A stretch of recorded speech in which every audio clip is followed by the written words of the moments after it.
Bharatiya Janata party का शासन double engine है और ये लोग खुद ही हिंसा को बढ़ावा दे रहे हैं। 4-4 महीने से ऊपर हो गया, अभी तक शांत नहीं करा पा रहे हैं, तो न कोई कार्रवाई कर रहे हैं। अब जो जिसके दिल में जो रहेगा वही तो निकलेगा। अब इनकी भाषा इसी प्रकार से है और आगे भी इस प्रकार से इससे शालीनता की उम्मीद नहीं की जा सकती। मतलब ये मान तो रहे हैं ना कि छत्तीसगढ़ में कांग्रेस बहुत मजबूत है और भारतीय जनता पार्टी बहुत कमज़ोर है। हम ओवर कॉन्फिडेंस में नहीं हैं। ये छत्तीसगढ़ के लोगों का आत्मविश्वास है और फिर से छत्तीसगढ़ में कांग्रेस की सरकार आएगी।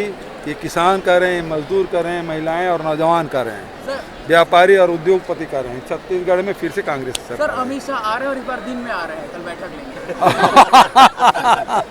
अभी तक 3 बार तो रात में आए थे, अब दिन में आए और कितने बार उनके कार्यक्रम कैंसिल हुए हैं और आते हैं। तो मुझे तो थोड़ी सहानुभूति भारतीय जनता पार्टी के नेताओं की खूब डांट पड़ती है, ऐसा सुनता हूँ मैं।